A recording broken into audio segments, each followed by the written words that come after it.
तकरीबन 1200 साल गुजर चुके हैं, लेकिन आज भी उनका नाम जिंदा है।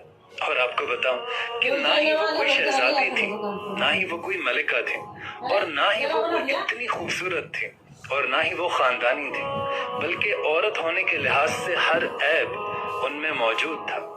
और उनकी खास बात ये थी कि जब भी आप इशा की नमाज पढ़ती, रोजाना इशा की नमाज के बाद आप गुस्ल किया करती। गुस्ल करने के बाद आप अच्छा लिबास पहनती, अपने शौहर के पास जाती और उनसे पूछती कि क्या आपको मेरी जरूरत है। अगर शौहर कहते कि नहीं है, तो फिर आप उनसे इजाजत तलब करती कि क्या मुझे इजाजत है।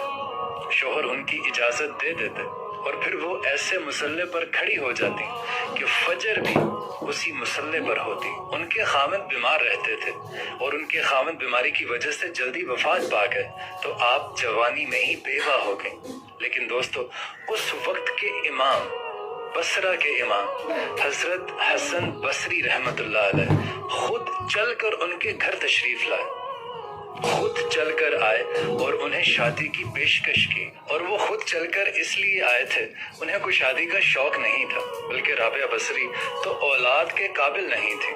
आप खुद चलकर इसलिए आए सिर्फ और सिर्फ उनकी नेकी और जो अल्लाह ताला से उनका ताल्लुक था कि शायद अगर मैं इन्हें अपनी बीवी बनाऊं तो मेरी भी बख्शिश हो जाए। इसलिए हजरत हसन बसरी रहमतुल्लाह अलैह खुद आपके पास चल कर आए और उन्हें पेशकश की कि राबिया, मैं आपसे शादी करना चाहता हूँ। और हजरत राबिया बसरी रहमतुल्लाह अलैह फरमाने लगी कि अगर आप मेरे इन 4 सवालात का जवाब दे दें तो मैं खुद आपसे शादी करने को तैयार हूँ। तो आपने उनसे पहला सवाल पूछा कि मुझे बताएं कि क्या मैं जन्नती हूँ या दोज़खी हूँ।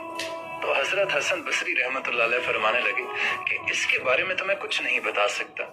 फिर आपने उनसे दूसरा सवाल पूछा कि अच्छा ये बताओ कि जब कयामत में अल्लाह ताला अमाल नामे हवा में उड़ाएगा, किसी के सीधे हाथ में आएगा और किसी के उल्टे हाथ में आएगा, मुझे ये बताएं कि मेरा अमाल नामा मेरे सीधे हाथ में आएगा या उल्टे हाथ में आएगा। तो एक दफा फिर हजरत हसन बसरी रहमतुल्लाह अलैह फरमाने लगे कि इसके बारे में तो मैं कुछ नहीं कह सकता। फिर आपने उनसे तीसरा सवाल पूछा कि चले मुझे ये बताएं कि जब अल्लाह ताला नेकियों को तोलेगा तो किसी की नेकी ज्यादा हो जाएगी, किसी के गुनाह ज्यादा हो जाएंगे।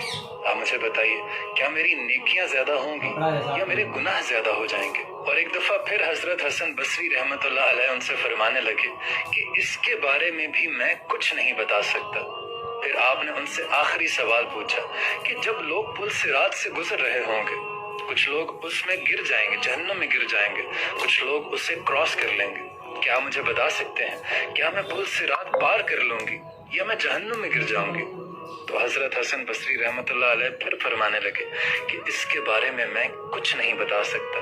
तो फिर आप फरमाने लगी कि माजरत, आप यहाँ से जा सकते हैं, मुझे इन 4 सवालों की तैयारी करनी है। मेरे पास वक्त बहुत कम है और मेरे पास शादी का वक्त नहीं है, मुझे इन 4 सवालों की तैयारी करनी है। और दोस्तों, फिर जब इनका इंतकाल हुआ तो आपका इंतकाल रात के वक्त हुआ। आपने अपनी फातिमा से कहा कि मुझे जल्दी से दफन कर देना, किसी को मत बताना, सुबह लोगों को बेशक बता देना, लेकिन रात को मुझे जल्दी दफना देना और मुझे कफन देना तो मेरी उसी चादर में जिसमें मैं तहज्जुद पढ़ा करती थी, मुझे उसी चादर में लपेट कर दफन कर देना। सुभान अल्लाह।